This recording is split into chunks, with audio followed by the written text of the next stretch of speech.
എന്തൊരു സഫാഹത്ത്, വിഡ്ഢിത്തരമാണ് ഇദ്ദേഹം പറയുന്നത്. കാരണം വിശുദ്ധ ഖുർആനിലെ ഒരു ആയത്ത് തൗഹീദുമായിട്ട് ബന്ധമില്ലാന്ന് ഞങ്ങൾ പറഞ്ഞുവെന്നോ? അങ്ങനെ പറഞ്ഞിട്ടില്ല. ഇവിടെ തർക്കം എന്താണ്? തർക്കം ശിർക്ക് തൗഹീദിന്റെ മാനദണ്ഡമായിട്ട് പഠിപ്പിച്ചിട്ടുണ്ടോ ഇല്ലേ എന്നുള്ളതല്ലേ തർക്കം. എന്തിനാണ് കാരസ്വലാഹി ഇങ്ങനെയൊക്കെ തട്ടിപ്പ് നടത്തുന്നത്? അള്ളാഹുവിന്റെ വിശുദ്ധമായ ദീനല്ലേ, വിശുദ്ധമായ ഖുർആനല്ലേ, വിശുദ്ധ ഖുർആനിന്റെ തഫ്സീർ അല്ലേ നിങ്ങൾ കൈകാര്യം ചെയ്യുന്നത്? അതിന് നിങ്ങൾ എല്ലാ ആളുകൾക്കും പ്രത്യക്ഷത്തിൽ കാണാവുന്ന വിധം, മനസ്സിലാക്കാവുന്ന വിധത്തിലുള്ള കാര്യങ്ങളിലൊക്കെ ഇങ്ങനെ കളവ് പറയാമോ? ഒളിച്ചോട്ടത്തിന്റെ 19ാമത്തെ അടവാണ്. ഒരു മാന്യമായി ഒളിച്ചോടല്ലേ? നിങ്ങളല്ലേ പറഞ്ഞു മാന്യമായി മറുപടി പറയുന്നത്? ആയിക്കോട്ടെ, നിങ്ങൾക്ക് മറുപടി പറയാൻ കഴിഞ്ഞില്ല, ഒളിച്ചോടണിയിൽ ഒരു മാന്യത കാണിക്കണ്ടേ? ഇങ്ങനെ കുതന്ത്രം. അസ്സലാമു അലൈക്കും വറഹ്മത്തുള്ളാഹി വബറകാതുഹു. മുജാഹിദുകളിലെ ജിന്ന് വിഭാഗമായ വിസ്ഡം തൗഹീദ് വിശദീകരിച്ച് ഊരാക്കുടുക്കിലകപ്പെട്ട ദയനീയമായ സാഹചര്യമാണ്. എങ്ങനെയെങ്കിലും ഒന്ന് രക്ഷപ്പെട്ടു കിട്ടിയാൽ മതിയായിരുന്നു എന്ന് ആലോചിക്കുകയാണ്. അതിനുവേണ്ടി കുതന്ത്രങ്ങൾ പയറ്റി നെട്ടോട്ടമോടുകയാണ്. ആദ്യ സമയത്ത് മുജാഹിദ് വിഭാഗത്തിലെ വിസ്ഡത്തിലെ കാരസ്വലാഹിയാണ് ഈ ചർച്ചയ്ക്ക് നേതൃത്വം നൽകിയത്. കാരസ്വലാഹി പരമാവധിയൊക്കെ പറഞ്ഞു നോക്കി, പക്ഷേ തെളിവില്ലല്ലോ. അതുകൊണ്ട് പരമാവധിയൊക്കെ പറഞ്ഞു, പിടിച്ചെക്കാൻ പറ്റണില്ല. അപ്പൊ മാലിക് സലഫിനെ ഒന്ന് കൂട്ടുപിടിച്ചു നോക്കി, നമുക്കിത് എങ്ങനെയെങ്കിലുമൊക്കെ വഴി തിരിച്ചു വിട്ടിട്ട് മറ്റൊരു ചർച്ചയിലേക്ക് കൊണ്ടുപോകാൻ നോക്കിയാലോ. പക്ഷെ അത് നമ്മൾ കയ്യോടെ പിടികൂടി. അതോടെ ആ ശ്രമം അവസാനിപ്പിച്ചു. പിന്നെ ചെയ്തത് മറ്റൊരു ചാനലിൽ മറുപടി പറയാം. അഥവാ ഇവരുടെ മുഖ്യധാര ചാനലിൽ 3 പേര് ഇരുന്നിട്ട് വലിയ സംഭവമാക്കിയിട്ടാണ് ഇവർ ചർച്ച ചെയ്യുക. വലിയ കോൺഫിഡൻസോടുകൂടെ മുസ്ലിയാരുടെ ചോദ്യത്തിന് ആധികാരികമായ മറുപടി, മാന്യമായ മറുപടി എന്നൊക്കെ പറഞ്ഞ് തള്ളിമറിച്ചിരുന്നവര് അവർക്ക് മനസ്സിലായി ഇത് കൂട്ടിയേ കൂടൂല. ഈ ചാനലിൽ ഇനിയും സംപ്രേഷണം ചെയ്താല് വിസ്ഡം വിഭാഗത്തിലെ പ്രവർത്തകർ തന്നെ നമുക്കെതിരാകുമെന്ന് തിരിച്ചറിഞ്ഞതോടുകൂടെ എന്ത് ചെയ്തു? കാരസ്വലാഹിനോട് പറഞ്ഞു, ഒറ്റക്ക് പോയിട്ട് വേറെ ഏതെങ്കിലും ചാനലിൽ പോയി ഇരുന്ന് മെഴുകിയാൽ മതി, 3 കൂട്ടരും പാടെ ഇരുന്നിട്ട് മെഴുകണ്ടല്ലോ എന്ന് പറഞ്ഞിട്ട് കാരസ്വലാഹിനെ മറ്റൊരു ചാനലിലേക്ക് പറഞ്ഞയച്ചു.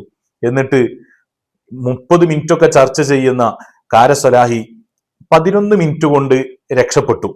അതും ഒരു ഉഡായിപ്പ് പറഞ്ഞിട്ട്. അതിന്റെ ഒരു മറുപടി ഞാൻ പറഞ്ഞിട്ടുണ്ട്. അത് ഇൻഷാ അല്ലാഹ് സമയത്തിനനുസരിച്ച് നമുക്ക് വീണ്ടും പറയാം.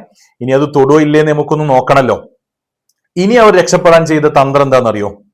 10 മാസം മുമ്പ് ബഹുമാനപ്പെട്ട സയ്യിദുൽ ഉലമയുടെ ഒരു പ്രഭാഷണത്തെ അധികരിച്ചുകൊണ്ട് ഇവരുടെ ഈ ചാനലിൽ ഇവർ ചർച്ച നടത്തി. ഫത്തുഹുൽ ബാരി, ഞാൻ അന്ന് വെച്ചതാണ് ഫത്തുഹുൽ ബാരി എന്റെ മേശമേ. ഫത്തുഹുൽ ബാരി ഉദ്ധരിച്ചിട്ട് കൃത്യമായിട്ട് നമ്മൾ മറുപടി കൊടുത്തപ്പോ ആ വൈക്ക് കണ്ടില്ല. അപ്പോ നമ്മളത് വീണ്ടും ചർച്ച ചെയ്തു. എന്തുകൊണ്ട് നിങ്ങൾ അതിന് മറുപടി പറയുന്നില്ല? അപ്പോൾ ഒരു വ്യാജ പോസ്റ്റർ ഇറക്കിയിട്ട് രക്ഷപ്പെടാനുള്ള വിഫല ശ്രമം നടത്തി. അതും കൈയോടെ പിടികൂടിയപ്പോൾ ഇപ്പോൾ ഇവരുടെ ഈ ചാനലിൽ 3 പേരിരുന്ന് ഇൽമുൽ ഗൈബ് എന്ന അന്ന് ബാക്കി വെച്ച 10 മാസം മുമ്പത്തെ ചർച്ച ഇപ്പോൾ കൊണ്ടുവരാനുള്ള കാരണം ഞാൻ നേരത്തെ പറഞ്ഞ കുതന്ത്രത്തിന്റെ ഭാഗമാണ്. എങ്ങനെയെങ്കിലും ഈ തൗഹീദ് ചർച്ചയിൽ നിന്നൊന്ന് രക്ഷപ്പെട്ട് കിട്ടിയാൽ മതിയായിരുന്നു എന്നതിന്റെ പേരിലാണ് എന്ന് ഞാൻ ന്യായമായും സംശയിക്കുന്നു. അത്ര ഞാനിപ്പോ പറയുന്നുള്ളൂ. ഇനി നമുക്ക് വിഷയത്തിലേക്ക് വരാം. നമ്മുടെ പ്രധാനപ്പെട്ട വിഷയം എന്താണ്? കാര്യകാരണ ബന്ധങ്ങൾക്ക് അതീതം, അഭൗതികം, അദൃശ്യം, ഇതൊക്കെ ശിർക്ക് തൗഹീദിന്റെ മാനദണ്ഡമായി അടിവരയിട്ട് മനസ്സിലാക്കണം. മാനദണ്ഡമായിട്ട് ലോകത്ത് ഒരു ഇമാമും പഠിപ്പിച്ചിട്ടില്ല. വിശുദ്ധ ഖുർആനിലോ അതുപോലെ തന്നെ വിശുദ്ധമായ ഹദീസിലോ എവിടെയും കാണാൻ കഴിയൂല. അതിന് ഞാൻ എന്റെ വീഡിയോയിൽ ആദ്യ സമയം മുതൽ ഉയർത്തിപ്പിടിക്കണ പുസ്തകമാണ് ജിന്ന് വിവാദം വസ്തുതയെന്ത് എന്ന മുജാഹിദുകൾ എഴുതിയ പുസ്തകം. ഇതിൽ നിങ്ങൾ തന്നെ എഴുതി വെച്ചിട്ടുണ്ട്, ഇത് നാം ആവിഷ്കരിച്ചെടുത്തതാണ്. ഇതിന്റെ 32ാമത്തെ പേജിൽ നിങ്ങൾ തന്നെ എഴുതി വെച്ചിട്ടുണ്ട്, ഈ കാര്യകാരണ ബന്ധവും അബൗദികമൊക്കെ നാം ആവിഷ്കരിച്ചെടുത്തതാണ്, അഥവാ മുജാഹിദീങ്ങൾ ചർച്ച ചെയ്ത് തീരുമാനിച്ചതാണ്. ഇതുവരെ കാരസ്വലാഹി ഈ പുസ്തകത്തെ കുറിച്ച് ഒരു പരാമർശം പോലും നടത്തിയിട്ടില്ല. എന്തേ പരാമർശം നടത്താത്തത്? അതാണ് പ്രശ്നം. രണ്ടാമത്, നിങ്ങൾ അഭൗതികമായ മാർഗത്തിൽ എന്നൊക്കെ പറഞ്ഞ് ചർച്ച ചെയ്തിട്ട് കാരസ്വലാഹി പറഞ്ഞു അഭൗതികം അള്ളാഹു മാത്രമാണ്. അവിടെ നിങ്ങളുടെ അൽ ഇസ്ലാഹ് ഉയർത്തിപ്പിടിച്ചിട്ട് നമ്മൾ മറുപടി പറഞ്ഞു. അപ്പോ ഒരു തട്ടിപ്പാണ് നടത്തിയിട്ടുള്ളത്, ആപേക്ഷിക അഭൗതികം. അത് ഞാൻ കഴിഞ്ഞ വീഡിയോയിൽ ചോദിച്ചിട്ടുണ്ട്, കൃത്യമായി നിങ്ങൾ മറുപടി പറയാൻ ബാധ്യസ്ഥരാണ്. പിന്നെ മരിച്ചാൽ കേൾക്കൂല കാണൂല എന്നൊക്കെ പറഞ്ഞിട്ട് കാരസ്വലാഹി ഒരു പ്രയോഗം നടത്തി. അതിന് അവർ പറഞ്ഞ ഇബ്നു കസീർ ഉദ്ധരിച്ചുകൊണ്ട് തന്നെ നമ്മൾ മറുപടി പറഞ്ഞു. കാരസ്വലാഹി മിണ്ടിയിട്ടില്ല. എന്തേ നിങ്ങൾ ഇതൊന്നും മിണ്ടാത്തത്? ഇതിനൊന്നും പറ്റൂലെങ്കിൽ നിങ്ങൾ ഈ പണിക്ക് ഇറങ്ങണ്ടല്ലോ. എന്തെങ്കിലും പറഞ്ഞ ആളില്ലാത്ത പോസ്റ്റിലേക്ക് ഗോൾ അടിച്ചു പോകുക എന്നുള്ളത് ഒരു രസമുള്ള പരിപാടിയാണ് ഞങ്ങൾ വിചാരിച്ച്. അത് നടക്കൂല, ഞങ്ങൾ പിന്നാലെ ഉണ്ടാവുങ്ങളെ. അതുകൊണ്ട് കാരസ്വലാഹി പറഞ്ഞ വിഷയങ്ങൾക്കൊക്കെ മറുപടി പറയണം. ഇനി അദ്ദേഹത്തിന് പറയാനുള്ള കാര്യങ്ങൾ അദ്ദേഹം പറയട്ടെ, കൂടെ നമുക്കും പറയാം. അൽഹംദുലില്ലാ, നമുക്ക് സാധിച്ചു. ചോദ്യം ഉന്നയിച്ച മുസ്ലിയാർ വലിയ കാര്യമായി അയാൾ ചോദ്യം ഉന്നയിച്ചു. പ്രമാണങ്ങൾ മുന്നിൽ വെച്ച് ഓരോന്നിനും മറുപടി നമ്മൾ കൊടുത്തു. ആ മറുപടികൾക്ക് മുമ്പിൽ പകച്ചുപോയ മുസ്ലിയാർ വീണ് കിട്ടിയ കച്ചിത്തുരുമ്പുമായി ഓടി വരികയുണ്ടായി. അതിൻ്റെ അവസ്ഥ എന്താണ് എന്നും കൃത്യമായി നമ്മൾ വിശദീകരിച്ചു കൊടുത്തു. അദ്ദേഹത്തിന്റെ മുഖത്ത മ്ലാനത കണ്ടോ?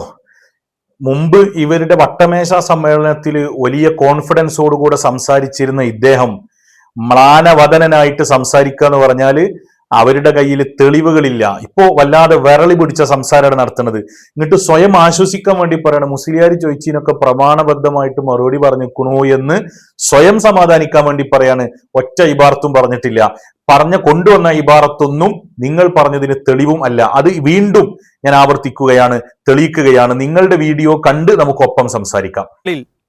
ചർച്ചകളിൽ പ്രത്യേകമായി നമ്മൾ കാണുന്ന പ്രയോഗങ്ങളാണ് സാധാരണയായി ഉള്ള കാരണങ്ങൾ, അസാധാരണമായിട്ടുള്ള കാരണങ്ങൾ.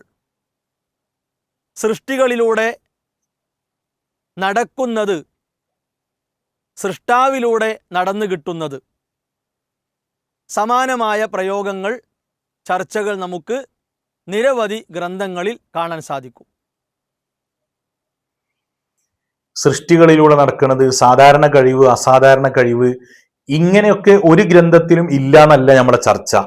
അതാണ് ഇയാളെ തെറ്റിദ്ധരിപ്പിക്കൽ. ഇനി ശരിക്ക് കയ്യോടെ പിടികൂടുകയാണ് നമ്മളെ ചർച്ച. ഷിർക്കിന്റെയും തൗഹീദിന്റെയും മാനദണ്ഡമായിട്ട് എവിടെയും ഇത് പറഞ്ഞിട്ടില്ല. ഇതാണ് ചർച്ച. ഇനി ആദ്യാവസാനം ശരിക്ക് ശ്രദ്ധിക്കണം. ഇയാൾ ലോക തട്ടിപ്പ് വീരനാണ്. ഇയാൾ ചെയ്യുന്നത് കണ്ടോളൂ. ചോദ്യം ഉന്നയിച്ച മുസ്ലിയാർ ഇപ്പോഴും അതേ ചോദ്യം ആവർത്തിച്ചു കൊണ്ടിരിക്കുന്നു. ആ ചോദ്യം നമുക്കൊന്ന് കേൾക്കാം. ഇപ്പോഴും ആ ചോദ്യം ആവർത്തിച്ചു കൊണ്ടിരിക്കുകയാണ്. ഇദ്ദേഹം ചാനൽ മാറാനുള്ള കാരണം പറഞ്ഞത് എന്താ അറിയോ? മുസ്ലിയാർക്ക് നിലവാരമല്ല എന്നാണ് പറഞ്ഞത്. അപ്പൊ ആദ്യം നിലവാരം ഉണ്ടായിരുന്നു. ഏതായാലും അന്ന് ചോദിച്ച ചോദ്യങ്ങൾ തന്നെയാണ് ഇപ്പോഴും ഉള്ളത്. അപ്പൊ നിലവാരം പോയിട്ടൊന്നുമില്ല, പോയത് നിങ്ങളെ കാറ്റാണ്. അതുകൊണ്ടാണ് നിങ്ങൾ ചാനൽ മാറിയത്. ഇനി ഞാൻ ചോദിക്കുന്ന ചോദ്യം എന്താണെന്ന് കൃത്യമായിട്ട് നിങ്ങൾ കേൾക്കുകയും അതിന് ഇദ്ദേഹം നടത്തുന്ന തട്ടിപ്പ് മറുപടിയും നമുക്ക് കാണാം.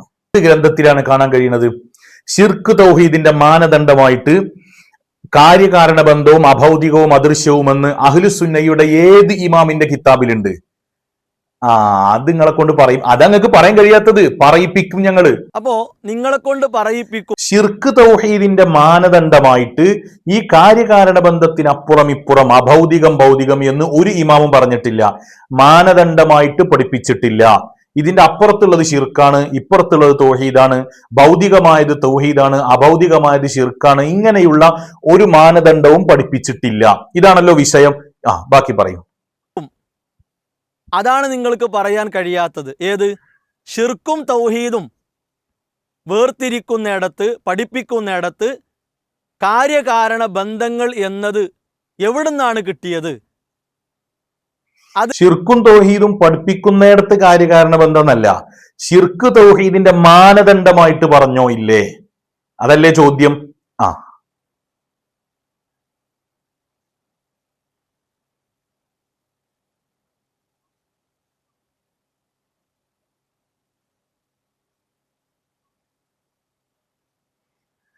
അതെ, 3 തവണ വിശദീകരിച്ചു. ഈ 3 തവണയിലും എന്തില്ല? ഷിർക്ക് തൗഹീദിന്റെ മാനദണ്ഡമാണ് ഇത് എന്ന അരവരി പോലും നിങ്ങൾക്ക് കാണിക്കാൻ കഴിഞ്ഞിട്ടില്ല. നിങ്ങൾ വായിച്ച കിതാബുകളൊക്കെ എന്റെ മേശപ്പുറത്ത് കയ്യിലുണ്ട്. ഇനി നമുക്ക് ആ കിതാബുകൾ നിങ്ങൾ വായിക്കണതിനനുസരിച്ച് നമുക്ക് വായിക്കാം. ഇയാൾ തട്ടിപ്പ് നടത്തുന്നത് കണ്ടോ? ഷിർക്ക് തൗഹീദുമായിട്ട് ബന്ധമുണ്ടോ ഇല്ലേ എന്നതല്ല നമ്മുടെ ചർച്ച. ഷിർക്കിന്റെയും തൗഹീദിന്റെയും മാനദണ്ഡമായിട്ട് പഠിപ്പിച്ചോ അല്ലേ എന്നുള്ളതാണ്. അടുത്ത വീഡിയോ അദ്ദേഹം പറയട്ടെ. പിന്നെ അദ്ദേഹത്തിന്റെ വലിയ പരാതി എന്താ? എവിടെയാണ് തൗഹീദും ഷിർക്കുമായി ഇത് ബന്ധപ്പെടുന്നത്? അങ്ങനെ ഞാൻ ചോദിച്ചിട്ടുണ്ടോ? തൗഹീദും ഷിർക്കുമായി ഇത് ബന്ധപ്പെടുന്നത് എവിടെയാണ് എന്ന് ഞാൻ ചോദിച്ചിട്ടുണ്ടോ? വിശുദ്ധമായ ഖുർആനിലെ എല്ലാ ആയത്തും തൗഹീദുമായി ബന്ധപ്പെട്ടതാണ്. അതിൽ ആർക്കാ മൗലവി തർക്കമുള്ളത്? ഇവിടെ വിഷയത്തിൽ നിന്ന് നിങ്ങൾ തെന്നിമാറി ജനങ്ങളെ തെറ്റിദ്ധരിപ്പിക്കാണ്. ബന്ധമുണ്ടോ എന്ന് എന്റെ ഒരു വീഡിയോയിലും ഞാൻ ചോദിച്ചിട്ടില്ല. അതിനുള്ള മറുപടി പറയവേ ഈയുള്ളവൻ പറഞ്ഞിരുന്നു, അള്ളാഹുവിന്റെ സഹായം അത് തൗഹീദുമായി ബന്ധപ്പെട്ടതല്ലേ? അള്ളാഹുവിന്റെ സഹായം തൗഹീദുമായി ബന്ധപ്പെട്ടത് ആണോ അല്ലേ എന്നത് ചർച്ചയും അല്ല, എന്റെ ചോദ്യത്തിലും ഇല്ല. തെറ്റിദ്ധരിപ്പിക്കലല്ലേ ഇയാൾ ചെയ്യുന്നത്? ഈ തട്ടിപ്പ് നടത്തുന്നോണ്ട് തന്നെയാണ് നിങ്ങൾ ആ ചാനലിൽ നിന്ന് പുറത്താക്കിയത്. പരസ്യമായിട്ട് പച്ചയായ തട്ടിപ്പ്. ഞാൻ അങ്ങനെ ചോദിച്ചിട്ടില്ലല്ലോ. നിങ്ങളെ വക നിങ്ങൾ ഉണ്ടാക്കല്ലേ. നിങ്ങൾക്ക് ഉത്തരം പറയാൻ പറ്റുന്ന ഒരു ചോദ്യം നിങ്ങൾ ഉണ്ടാക്കിയിട്ട് സാങ്കല്പിക ചോദ്യത്തിന് നിങ്ങൾ തന്നെ ഉത്തരം പറയുകയോ? എന്റെ വീഡിയോയിൽ നിങ്ങൾ വിടുന്ന ക്ലിപ്പിൽ പോലും ഞാൻ ചോദിക്കുന്ന ചോദ്യം എന്താണ്? മാനദണ്ഡമാക്കി പറഞ്ഞത് എവിടെയാണ് എന്നാണ്. ബന്ധമുണ്ടോ അല്ലേന്നോ? അൽഹംദുലില്ലാഹി റബ്ബിൽ ആലമീൻ എന്നുള്ളത് തൗഹീദുമായിട്ട് ബന്ധമല്ല നിങ്ങൾ എവിടെയെങ്കിലും പറഞ്ഞിട്ടുണ്ടോ? അങ്ങനെ ഞാൻ ചോദിച്ചിട്ടുണ്ടോ? അതല്ലെങ്കിൽ വിശുദ്ധ ഖുർആനിലെ ഏതെങ്കിലും ഒരു ആയത്ത് തൗഹീദുമായി ബന്ധമുണ്ടോ ഇല്ലേ എന്ന് ഞാൻ ചോദിച്ചിട്ടുണ്ടോ? എന്തിനാണ് ഈ തട്ടിപ്പ് നടത്തുന്നത്? എന്താണ് മുസ്ലിയാരെ ഒന്നും അറിയാത്ത രൂപത്തിൽ നിങ്ങൾ അഭിനയിക്കുന്നത്? ആരാണ് ഇവിടെ അഭിനയിക്കുന്നത്? ഇവിടെ അഭിനയിക്കുന്നത് ഇദ്ദേഹമാണ്. തെറ്റിദ്ധരിപ്പിക്കുകയാണ്. അള്ളാഹു സഹായിക്കുന്നു എന്ന് പറഞ്ഞാൽ അതല്ലേ സഹോദരങ്ങളെ? അള്ളാഹു സഹായിക്കുന്നു എന്ന് പറഞ്ഞാൽ അതല്ലേ സഹോദരങ്ങളെ ശിർക്ക് തൗഹീദ് എന്നൊക്കെയാണ് ഇദ്ദേഹം പറയുന്നത്. നമ്മൾ അള്ളാഹു സഹായിക്കുന്നത് ശിർക്കുമായിട്ടോ തൗഹീദുമായിട്ടോ ബന്ധമുണ്ടോ എന്നതിനെ പറ്റി ചർച്ചയേ ചെയ്തിട്ടില്ല. ശിർക്ക് തൗഹീദിന്റെ മാനദണ്ഡമായിട്ട് എവിടെ പറഞ്ഞു? ഇതല്ലേ നമ്മുടെ ചർച്ച ഉള്ളത്. എന്തിനാണ് കാരസ്വലാഹി കണ്ണടച്ചിട്ട് ഇരുട്ടാക്കണത്? നിങ്ങൾ മൂന്നാൾക്കാർ ഒരുമിച്ചിരുന്ന് കണ്ണടച്ചു നോക്കി, ഇരുട്ടാവണില്ല. പിന്നല്ലേ ഇപ്പൊ നിങ്ങൾ ഒറ്റക്ക് വന്ന് കണ്ണടച്ച് ഇരുട്ടാക്കാൻ ശ്രമിക്കുന്നത്? കളവ് പറഞ്ഞിട്ട് എന്തിനാണ് ഈ തൗഹീദ് പ്രചരിപ്പിക്കുന്നത്? സത്യം പറഞ്ഞു പ്രചരിപ്പിക്കൂ. അടുത്തത് പറയട്ടെ. എന്താണ് ഇമാം റാസി റഹിമഹുല്ല പറഞ്ഞ കാര്യം? അള്ളാഹു സഹായിച്ചു, വിശ്വാസികളെ കൊണ്ട് അള്ളാഹു സഹായിച്ചു. ഈ രണ്ട് കാര്യങ്ങളാണ് അവിടെ വിശദീകരിക്കുന്നത്. ഇമാം റാസി റഹിമഹുല്ല പറഞ്ഞു, ഖുൽനാ അത്തഈദു ലൈസ ഇല്ലാ മിനല്ലാഹ് ലാകിന്നഹു അലാ ഖിസ്മൈൻ. ശക്തി കിട്ടുക എന്നത് അള്ളാഹുവിൽ നിന്ന് മാത്രമാണ്. പക്ഷെ രണ്ട് രീതിയിൽ അതുണ്ട്. അഹദുഹുമാ, രണ്ടിൽ ഒന്ന് ഏതാണ്? മാ യഹ്സുലു മിൻ ഗൈരി വാസിതത്തി അസ്ബാബിൻ മഅലൂമത്തിൻ മുഅതാദ. സാധാരണയായി അറിയപ്പെട്ട കാരണങ്ങൾ മുഖേനയല്ലാതെ. ഇത് മാത്രമേ അവിടെ ഉള്ളൂ. ഈ കാര്യത്തിനാണ് മറ്റൊരു രൂപത്തിൽ എന്തു പറയുക? കാര്യകാരണ ബന്ധങ്ങൾ അല്ലാതെ, കാര്യകാരണ ബന്ധങ്ങൾ കൂടാതെ. രണ്ടും ഒന്നാണ് മുസ്ലിയാരെ. അപ്പോ അള്ളാഹു നമ്മളെ സഹായിക്കുന്നു എന്ന് പറഞ്ഞാൽ അതാണ് തൗഹീദ്. ഇനി അതല്ല, ഈ ആയത്ത് കർമ്മശാസ്ത്രം പഠിപ്പിക്കാനാണോ തർക്കശാസ്ത്രം പഠിപ്പിക്കാനാണോ? ആണെങ്കിൽ നിങ്ങൾ പറയൂ തൗഹീദുമായി ഈ ആയത്തിന് ബന്ധമില്ല എന്നാണെങ്കിൽ നിങ്ങൾ തെളിയിക്കൂ. രണ്ടാമത്തത് മാ യഹ്സുലു നോക്ക്, തട്ടിപ്പല്ലേ. തൗഹീദുമായിട്ട് ഈ ആയത്തിന് ബന്ധമുണ്ടോ എന്ന് എവിടെയെങ്കിലും നമ്മൾ ചോദിച്ചിട്ടുണ്ടോ? അങ്ങനെ ഒരു തർക്കം നമുക്കിടയിൽ നിലനിൽക്കുന്നുണ്ടോ? വിശുദ്ധമായ ഖുർആനിൽ ഹുവല്ലദീ അയ്യദക ബിനസ്രിഹി വബിൽ മുഅ്മിനീൻ എന്ന് പറയുന്ന ആയത്ത് തൗഹീദുമായിട്ട് ബന്ധമില്ലാത്ത ആയത്താണെന്ന് സുന്നികൾ എവിടെയെങ്കിലും പറഞ്ഞിട്ടുണ്ടോ? ഈ ഉള്ളവന്റെ വീഡിയോയിൽ എവിടെയെങ്കിലും അങ്ങനെ ഒരു പരാമർശം കാണിക്കാൻ കാരമൂസ സ്വലാഹിയെ 1000 കുതിര ശക്തിയോടെ വെല്ലുവിളിക്കണു. എന്തിനാ കാരസ്വലാഹി കളവ് പറയുന്നത്? ബന്ധമുണ്ടോ എന്ന് ഞാൻ ചോദിച്ചിട്ടില്ല. കഴിഞ്ഞ വീഡിയോയിലും അത് തിരുത്തി തന്നതാണ്. വീണ്ടും ഈ തട്ടിപ്പ് നിങ്ങൾ നടത്തുന്നത് നിങ്ങൾ ജനങ്ങളെ പറ്റിക്കാൻ ശ്രമിക്കുകയാണ്. ബാക്കി പറയട്ടെ. സാധാരണ നിലക്ക് അറിയപ്പെട്ട കാരണങ്ങൾ മുഖേന അഥവാ സൃഷ്ടികളുടെ കയ്യാൽ കാര്യകാരണ ബന്ധങ്ങളിലൂടെ അള്ളാഹു നമുക്ക് ഒരുക്കിയിട്ടുള്ള സഹായമാണ്. അവ മുസ്ലിയാരെ ഇത് വ്യക്തമാണ്. എന്നിട്ട് ഇമാം റാസി തങ്ങൾ ആയത്തിന്റെ ആദ്യ ഭാഗം രണ്ടാം ഭാഗം എന്ന് കൃത്യമായി തെളിവ് അവിടെ അറിയിക്കുകയും ചെയ്തു. മുസ്ലിയാർ ഒന്നിനും മറുപടി പറയില്ല. നമ്മൾ ചോദിച്ചിരുന്നു ഇത് തൗഹീദുമായി ബന്ധപ്പെട്ടതല്ലേ? അത് കേട്ട ഭാവം പോലുമില്ല. അല്ലെങ്കിൽ പറയൂ, നോക്കൂ, വീണ്ടും പറയണു ഇത് തൗഹീദുമായി ബന്ധപ്പെട്ടതല്ലേന്ന്. പൊന്നു കാരസ്വലാഹി, ഇത് തൗഹീദുമായിട്ട് ബന്ധപ്പെട്ടതല്ല എന്ന് ഞങ്ങൾ എവിടെയും പറഞ്ഞിട്ടില്ല. മുസ്ലിയാർ എവിടെയും മറുപടി പറയില്ലാന്നോ? കഴിഞ്ഞ വീഡിയോയിൽ ഞാൻ ഇത് തിരുത്തി തന്നതാണ്. എന്നിട്ട് വീണ്ടും ഇത് ഉദ്ധരിക്കുന്ന നിങ്ങളാണ് കബളിപ്പിക്കുകയും അഭിനയിക്കുകയും ജനങ്ങളെ തെറ്റിദ്ധരിപ്പിക്കുകയും ചെയ്യുന്നത്. അല്ലെങ്കിൽ നിങ്ങൾ ആലോചിച്ച് നോക്കിയും എന്തൊരു സഫാഹത്ത് വിഡ്ഢിത്തരമാണ് ഇദ്ദേഹം പറയുന്നത്. കാരണം വിശുദ്ധ ഖുർആനിലെ ഒരു ആയത്ത് തൗഹീദുമായിട്ട് ബന്ധമില്ല എന്ന് ഞങ്ങൾ പറഞ്ഞുവെന്നോ? അങ്ങനെ പറഞ്ഞിട്ടില്ല. ഇവിടെ തർക്കം എന്താണ്? തർക്കം ശിർക്ക് തൗഹീദിന്റെ മാനദണ്ഡമായിട്ട് പഠിപ്പിച്ചിട്ടുണ്ടോ ഇല്ലേ എന്നുള്ളതല്ലേ തർക്കം. എന്നിട്ട് ശിർക്ക് തൗഹീദുമായി ബന്ധമുണ്ടോ എന്ന് അതിനെ തെറ്റിദ്ധരിപ്പിച്ചു കോട്ടിമാറ്റുന്നത് നിങ്ങൾ നടത്തുന്ന തട്ടിപ്പാണ്. ബാക്കി വായിക്കൂ. അല്ല അത് കർമ്മശാസ്ത്രമാണ്, അത് വേറെ എന്തെങ്കിലും കാര്യമാണ്, ഇതൊന്നും പറയാതെ എവിടെയാണ് തെളിവ്, എവിടെയാണ് ബന്ധം എന്ന് ചോദിക്കുന്നതിൽ ഒരർത്ഥവുമില്ല മുസ്ലിയാരെ. ഞാൻ എൻ്റെ കഴിഞ്ഞ വീഡിയോയിൽ കൃത്യമായിട്ട് ഞാൻ ഇദ്ദേഹത്തിന് പറഞ്ഞു കൊടുത്തതാണ്. അവിടെയും അദ്ദേഹം ഈ തട്ടിപ്പ് നടത്തുന്നുണ്ട്. അൽഹംദുലില്ലാഹി റബ്ബിൽ ആലമീൻ എന്ന് പറഞ്ഞിട്ട് തഫ്സീറൊക്കെ വായിച്ചിട്ട് ഇത് തൗഹീദുമായിട്ട് ബന്ധമില്ലാന്നാണോ മുസ്ലിയാർ പറയുന്നത്? അപ്പൊ ഞാൻ തിരുത്തി കൊടുത്തതാണ്. എന്നിട്ട് പറയാം മുസ്ലിയാർ മുണ്ടണില്ല, മുസ്ലിയാർക്ക് മറുപടി ഇല്ല. കൃത്യമായിട്ട് മറുപടി പറഞ്ഞിട്ട് എന്തിനാണ് കാരസ്വലാഹി ഇങ്ങനെയൊക്കെ തട്ടിപ്പ് നടത്തുന്നത്? അള്ളാഹുവിന്റെ വിശുദ്ധമായ ദീനല്ലേ, വിശുദ്ധമായ ഖുർആനല്ലേ, വിശുദ്ധ ഖുർആനിന്റെ തഫ്സീർ അല്ലേ നിങ്ങൾ കൈകാര്യം ചെയ്യുന്നത്? അതിന് നിങ്ങൾ എല്ലാ ആളുകൾക്കും പ്രത്യക്ഷത്തിൽ കാണാവുന്ന വിധം മനസ്സിലാക്കാവുന്ന വിധത്തിലുള്ള കാര്യങ്ങളിലൊക്കെ ഇങ്ങനെ കളവ് പറയാമോ? കഴിഞ്ഞ വീഡിയോയിൽ ഞാൻ നിങ്ങൾക്ക് ആ വിഷയം പറഞ്ഞതല്ലേ. ഇനി ആ കഴിഞ്ഞ വീഡിയോയിൽ ഞാൻ പരാമർശിച്ച കാര്യം ഞാൻ ഒന്നുകൂടി നിങ്ങളെ കേൾപ്പിക്കുകയാണ്, നോക്കുക. പറഞ്ഞു തൗഹീദും ശിർക്കും പറയുന്നിടത്ത് മാനദണ്ഡമാക്കിയിട്ട് ആര് പറഞ്ഞു എന്നാണ്. അതിന് കൃത്യമായി നമ്മൾ തൗഹീദ് ചോദ്യം കറക്റ്റാണ്, മാനദണ്ഡമാക്കിയിട്ട് ആര് പറഞ്ഞു എന്ന്. ഇനി ഇയാൾ തന്നെ തട്ടിപ്പ് നടത്തുന്നത് കണ്ടോളി. ഇതും ഷിർക്കും അല്ലെങ്കിൽ അള്ളാഹുവിനെയും സൃഷ്ടികളെയും പരിചയപ്പെടുത്തുന്നിടത്ത് ഖുർആൻ ഇത് കൃത്യമായി പറഞ്ഞിട്ടുണ്ട് എന്ന് കഴിഞ്ഞ മറുപടിയിൽ നമ്മൾ ബോധ്യപ്പെടുത്തി കൊടുത്താണ്. അത് മൂപ്പർക്ക് തിരിഞ്ഞിട്ടുണ്ട്. അതിൽ നമ്മൾ ആദ്യം പറഞ്ഞു കൊടുത്തത് സൂറത്തുൽ ഫാത്തിഹയിൽ അൽഹംദുലില്ലാഹി റബ്ബിൽ ആലമീൻ, ഖുർആൻ്റെ തുടക്കം. അപ്പോൾ അവിടെ റബ്ബുൽ ആലമീൻ ലോകരുടെ റബ്ബ് എന്നാണ്. റബ്ബ് എന്ന് പറഞ്ഞാൽ നമുക്കറിയാം അള്ളാഹു ഖാലിഖാണ്, മാലിക്കാണ്, റാസിഖാണ്, മുദബ്ബിറാണ്, വക്കീലാണ്. ഇങ്ങനെയുള്ള അള്ളാഹുവിൻ്റെ നാമങ്ങളെല്ലാം ഉൾക്കൊള്ളുന്ന ഒരു നാമമാണ് ഏത്? റബ്ബ് എന്നുള്ളത്. അപ്പോൾ റബ്ബ് രക്ഷിതാവ്, അതേപോലെ തന്നെ അതോ ഖാലിഖ്, പിന്നെ മഖ്ലൂക്ക്. അപ്പോൾ സൃഷ്ടി ആര്, സൃഷ്ടാവ് ആര് എന്നാണ് ഈ ആയത്ത് പഠിപ്പിക്കുന്നത്. സൃഷ്ടി ആര്, സൃഷ്ടാവ് ആര് എന്ന് പഠിപ്പിക്കുന്ന ഈ ആയത്ത് തൗഹീദുമായി ബന്ധപ്പെട്ട ആയത്തല്ല എന്ന് എങ്ങനെ ഇയാൾ പറയാം? കാരണം അല്ല ഈ ഖുർആൻ തുടക്കം മുതൽ എന്താ പഠിപ്പിക്കണത്? തൗഹീദാ പഠിപ്പിക്കണത്. ഇപ്പൊ അദ്ദേഹം വരുത്തി തീർത്ത എന്താണ്? നമ്മൾ അൽഹംദുലില്ലാഹി റബ്ബിൽ ആലമീൻ എന്ന ആയത്ത് തൗഹീദുമായി ബന്ധമല്ല എന്ന് പറഞ്ഞുക്കണോ എന്ന് വരുത്തുക. അങ്ങനെ നമ്മൾ പറഞ്ഞുക്കണോ? ഈ ആയത്തിന് തൗഹീദുമായി ബന്ധമല്ല എന്ന് നമ്മൾ പറഞ്ഞുക്കണോ? ഈ ആയത്ത് നിങ്ങൾ പറയുന്ന രൂപത്തിൽ ശിർക്ക് തൗഹീദിന്റെ മാനദണ്ഡമാക്കാനുള്ള തെളിവ് എവിടെ? അതില്ല. അതല്ലേ നമ്മുടെ ചോദ്യം. അത് ഇയാൾ തന്നെ ഈ വീഡിയോന്റെ ആദ്യത്തിൽ പറയുന്നുണ്ട്. പിന്നെ ഇയാൾ പറയാണ് ഇത് ശിർക്ക് തൗഹീദുമായി ബന്ധമല്ല എന്ന് എങ്ങനെ പറയാൻ? ഇതിനല്ലേ തട്ടിപ്പ് എന്ന് പറയാം. നോക്കണം, ഇപ്പോൾ ഇദ്ദേഹം എന്റെ ക്ലിപ്പ് ഇട്ടപ്പോഴും മുമ്പ് അദ്ദേഹം എന്റെ ക്ലിപ്പ് പ്ലേ ചെയ്യിപ്പിച്ചപ്പോഴും അവിടെയൊക്കെ നമ്മൾ ചോദിച്ചത് എന്താണ്?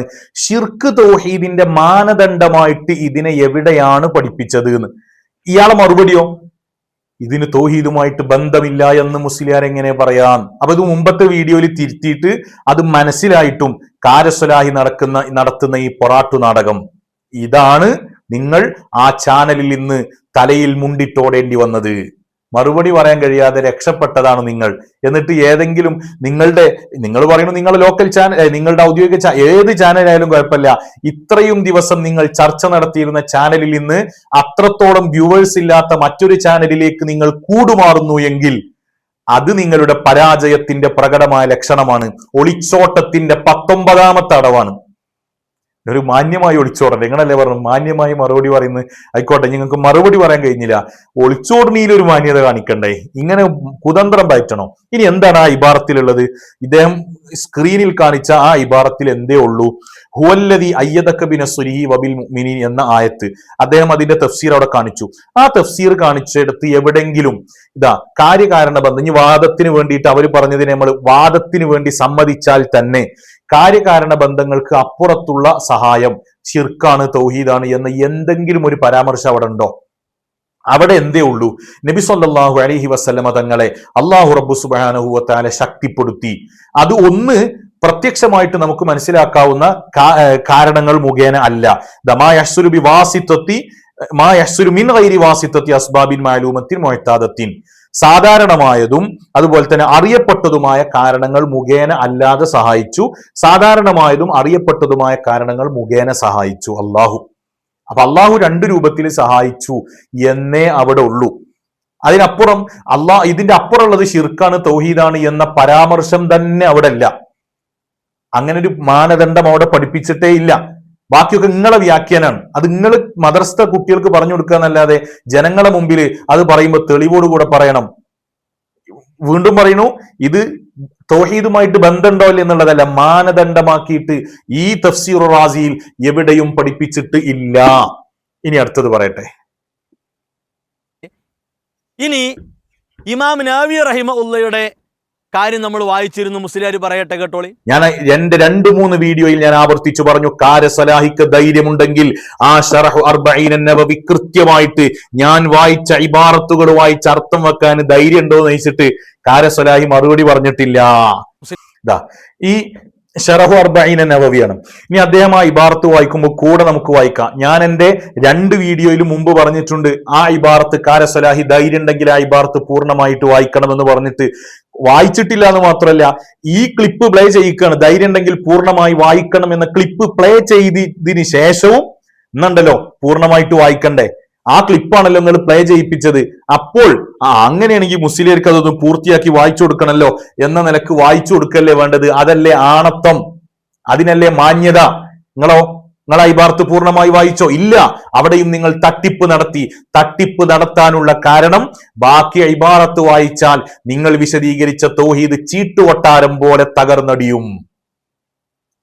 തട്ടിപ്പ് നടത്തിയിട്ട് തൗഹീദ് ഉണ്ടാക്കിയേ, അതൊന്ന് കാണണല്ലോ.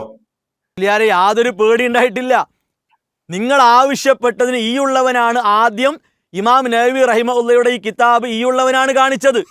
യാതൊരു പേടി ഉണ്ടായിട്ടില്ല. അതുകൊണ്ടാണ് ഇപ്പോഴും വായിക്കാത്തത്.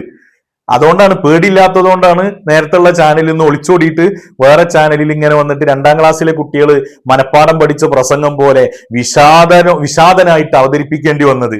പേടിച്ചിട്ടില്ല, നിങ്ങൾ മുങ്ങിയിട്ടുമില്ല. സമ്മതിച്ച്.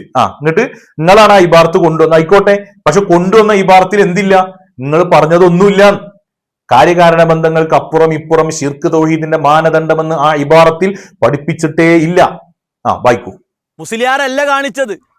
മുസ്ലിയാരുടെ ചോദ്യത്തിന് മറുപടി പറയവേ ഈ ഉള്ളവനാണ് ആദ്യം ഈ ഗ്രന്ഥം കാണിച്ചത്.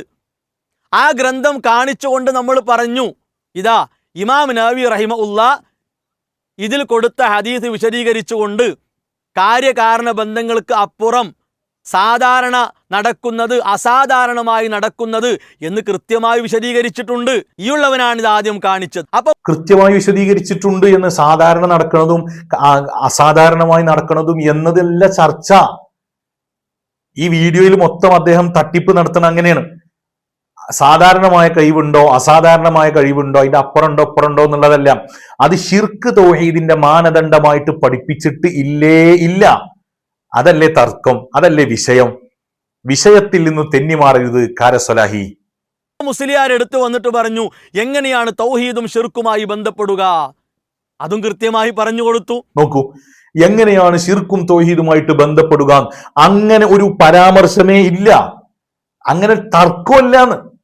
എന്തിനാണ് അത് ആവർത്തിച്ചു പറയുന്നത്? ശിർക്ക് തൗഹീദുമായിട്ട് റസൂലുള്ളാഹി സ്വല്ലല്ലാഹു അലൈഹി വസല്ലം തങ്ങൾ പഠിപ്പിച്ച ഒരു കാര്യം ബന്ധമല്ല എന്നൊന്നും പറഞ്ഞിട്ടില്ല. അങ്ങനത്തെ ചർച്ച തന്നെ ഇവിടെ വന്നിട്ടില്ല. ബന്ധമുണ്ടോ അല്ലേ എന്നല്ലല്ലോ, മാനദണ്ഡമാക്കിയിട്ടില്ല. നിങ്ങൾക്ക് മലയാളം അറിയില്ലേ?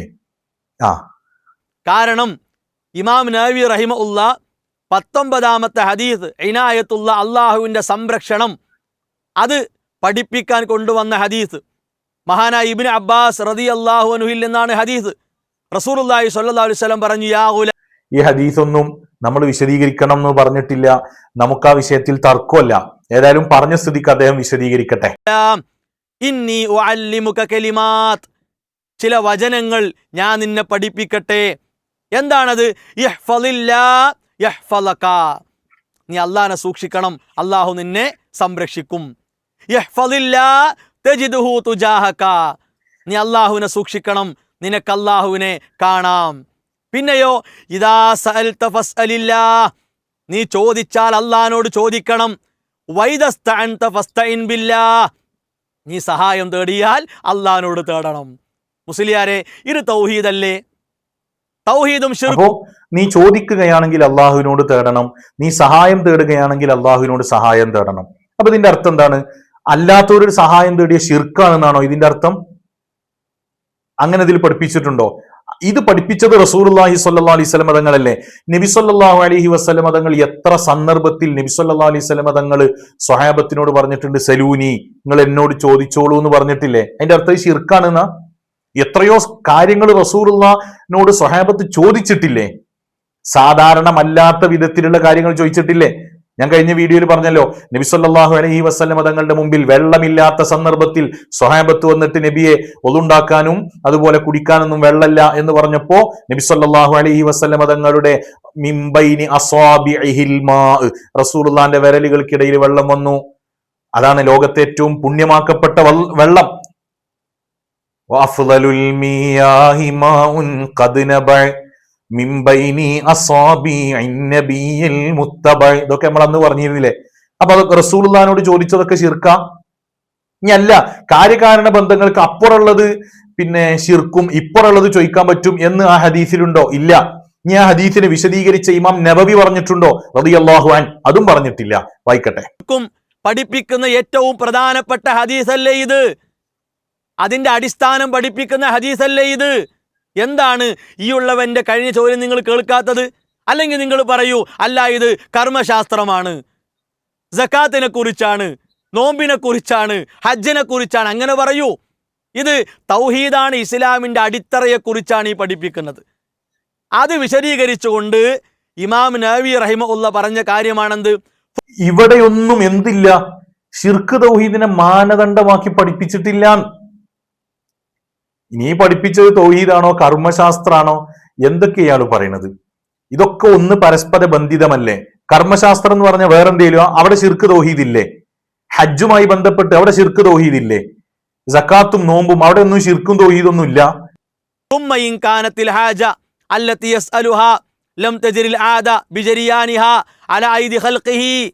ഇനി അദ്ദേഹത്തിന്റെ ആ സ്ക്രീനിൽ കാണിക്കുന്ന ആ അടിവരട്ട ഭാഗമുണ്ടല്ലോ, അതുപോലും അദ്ദേഹം ഫുള്ള് വായിക്കണില്ല. കാരണം അതാണ് ഞാൻ എൻ്റെ ആദ്യ വീഡിയോകളിൽ മുഴുവൻ പറയുന്നത്, അതൊന്ന് മുഴുവൻ വായിക്കൂ സ്വലാഹി, വായിക്കൂ സ്വലാഹീൻ. ആ ക്ലിപ്പ് ഇട്ടിട്ടാണ് ഇപ്പോ ഈ വിശദീകരിക്കുന്നത്, എന്നിട്ടും അത് വായിക്കണില്ല. ഇനി അദ്ദേഹം വായിച്ചതിന് ശേഷം ബാക്കി നമുക്ക് വായിക്കാം. സൃഷ്ടികളുടെ കയ്യാൽ നടന്നു കിട്ടാത്ത കാര്യങ്ങൾ ചോദിക്കുക. ഏതുപോലെ? കത്വലബിൽ ഹിദായ, ഹിദായത്ത് ചോദിക്കുക, അറിവ് ചോദിക്കുക, അറിഞ്ഞ കാര്യങ്ങൾ ഖുർആനിലും ഹദീസിലും ഗ്രാഹ്യത ചോദിക്കുക, അതേപോലെ തന്നെ രോഗം ശമനം കിട്ടാൻ ചോദിക്കുക, ആഫിയത്ത് കിട്ടാൻ വേണ്ടി ചോദിക്കുക. ഇതൊക്കെ അള്ളാഹുവിനോട് ചോദിക്കേണ്ടതാണ്. അപ്പൊ മുസ്ലിയാർ പറഞ്ഞു, ഡോക്ടറെ കണ്ടാൽ ശിർക്കാകുമോ? കാണൂല മുസ്ലിയാരെ, ശമനം നൽകുന്നവൻ ഡോക്ടറല്ല. അവിടെ നിർത്തി. ഇതൊക്കെ അള്ളാഹുവിനോട് ചോദിക്കേണ്ടതാണ്. ഇപ്പൊ അദ്ദേഹം പറഞ്ഞു വരുത്തിയത് എന്താണ്? സാധാരണ സൃഷ്ടികളുടെ കൈകളിലൂടെ നടക്കാത്ത കാര്യങ്ങൾ ഇത് അള്ളാഹുവിനോട് ചോദിക്കേണ്ടതാണ്. ആയിക്കോട്ടെ. അപ്പൊ ഈ സാധാരണ സൃഷ്ടികളുടെ കഴിവിൽ നടക്കേണ്ടതോ? അതിനെക്കുറിച്ച് ഇവിടെ എന്താ പറഞ്ഞത്? അതാണത് വായിക്കാത്തത്. ഇവിടെ ശിർക്ക് തൗഹീദിന്റെ മാനദണ്ഡം പഠിപ്പിച്ചിട്ടില്ല. എല്ലാം അള്ളാഹുവിനോട് ചോദിക്കണം എന്നാണ്. ഇതാ ഇനി അതിന്റെ ശേഷമുള്ളത് എന്താ? ഇദ്ദേഹം വായിച്ചതിന്റെ ബാക്കി ഞാൻ വായിച്ചു കാണിച്ചു തരാം. ഇതാ وإن كانت الحاجة التي يسألها جرت العادة أن الله سبحانه وتعالى يجريها على أيدي خلقه كالحاجات المتعلقة بأصحاب الحرف والصنائع وولاة الأمور سأل الله تعالى أن يعطف عليه قلوبهم. അതു അള്ളാഹിനോട് ചോദിക്കണം എന്നാണ്. അപ്പൊ കാര്യകാരണ ബന്ധങ്ങൾക്ക് അപ്പുറമുള്ളതും അള്ളാഹിനോട് ചോദിക്കണം, ഇപ്പുറമുള്ളതും അള്ളാഹിനോട് ചോദിക്കണം. അല്ലെങ്കിൽ ഇവരുടെ ഈ വിഷയത്തിൽ പറഞ്ഞതുപോലെ, ഈ വിഭാഗത്തിൽ പറഞ്ഞതുപോലെ സൃഷ്ടികളുടെ കൈകളിലൂടെ നടക്കുന്നതും അള്ളാഹിനോട് ചോദിക്കണം, സൃഷ്ടികളുടെ കൈകളിലൂടെ നടക്കാത്തതും അള്ളാഹുവിനോട് ചോദിക്കണം എന്നാണ് ഇവിടെ പറയുന്നത്. എത്രത്തോളം എന്ന് വെച്ചാൽ അതിന്റെ 2 വരി അപ്പുറത്ത് പറയുന്നുണ്ട്,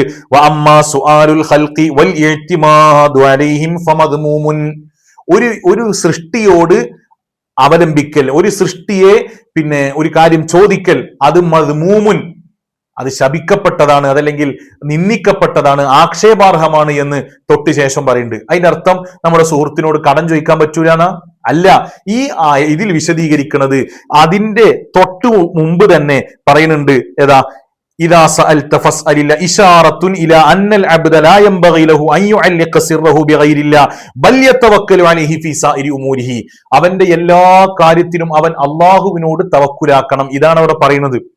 അവ സാധാരണമായ കാര്യവും അസാധാരണമായ കാര്യവും സൃഷ്ടി കഴിവിലൂടെ നടക്കുന്നതും സൃഷ്ടി കഴിവിന്റെ അപ്പുറത്തുള്ളതും ഒക്കെ അള്ളാഹുവിൽ തവക്കുലാക്കണം എന്ന തവക്കുലാണ് ഇവിടെ പഠിപ്പിക്കുന്നത്. എന്നിട്ട് തട്ടിപ്പ് നടത്തുക. എന്നിട്ട് മൂപ്പരവാകെ ചോദ്യം, ഇത് തൗഹീദുമായി ബന്ധമല്ലാന്ന് എങ്ങനെ പറയാൻ? നമ്മൾ ചോദിച്ചതോ ഷിർക്ക് തൗഹീദിന്റെ മാനദണ്ഡമായിട്ട് ഇത് എവിടെ പഠിപ്പിച്ചത്? അതെന്തുകൊണ്ട് ഈ ഇബാറത്ത് ഇപ്പോഴും നിങ്ങൾക്ക് വായിക്കാൻ കഴിയില്ല? 3ാമത്തെ തവണ അല്ലെങ്കിൽ 4ാമത്തെ തവണയാണ്. കാരസ്വലാഹിക്ക് ആണത്തമുണ്ടെങ്കിൽ, വിസ്ഡം വിഭാഗത്തിൽ ആൺകുട്ടികൾ ഉണ്ടെങ്കിൽ, നിങ്ങൾ വിശ്വസിക്കുന്ന ആദർശത്തിൽ നിങ്ങൾക്ക് അടിയുറച്ച നിലപാടുണ്ടെങ്കിൽ നിങ്ങൾ അതൊന്ന് വിശദീകരിക്കും. ഇവിടെ നിങ്ങൾ ആ ഇബാറത്തൊന്ന് കാണിച്ചു തരും. ഇതിന്റെ അപ്പുറത്തുള്ളത് തേടിയാൽ ഇസ്ലാം ഒന്ന് പുറത്തു പോകും, ഇപ്പുറത്തുള്ളതേ പറയാൻ പറ്റുള്ളൂ എന്നൊക്കെ പറയുന്ന നിങ്ങൾ വിശദീകരിക്കുന്ന വ്യാജ തൗഹീദിന്റെ തെളിവ് പറയണം. തെളിവ് ഹാജരാക്കി. ബാക്കിയൊക്കെ പിന്നെ. സത്യം പറഞ്ഞാല് കാരസലാഹി നിങ്ങൾ മാന്യതന്റെ ആളാണല്ലോ, അപ്പൊ മാന്യമായിട്ട് സമ്മതിക്കലാണ് നല്ലത്. ഞങ്ങളെ നേതാക്കൾ ഞങ്ങളെ പറ്റിച്ചതാണ് എന്നാണ് പറഞ്ഞാല് തൽക്കാലം നമുക്ക് ഇത് അവസാനിപ്പിക്കാം. അല്ലെങ്കിൽ വിടാതെ ഞങ്ങൾ നിങ്ങളെ പിന്തുടരും. നിങ്ങളെ ഇൽമുൽ ഗൈബിന്റെ ചർച്ചയും കൂടി ഇൻഷാ അല്ലാഹ് വരുന്നുണ്ട്. അതിൽ പറഞ്ഞ സഫാഹത്തുകളെ അക്കമിട്ട് പൊളിക്കും. അപ്പൊ ഇനി നിലവാരമില്ല എന്ന് പറഞ്ഞിട്ട് അടുത്ത ചാനലിലേക്ക് ചാടുവോ ഇല്ലേ, നമുക്കപ്പൊ കാണാം. അസ്സലാമു അലൈക്കും വറഹ്മത്തുള്ളാഹി.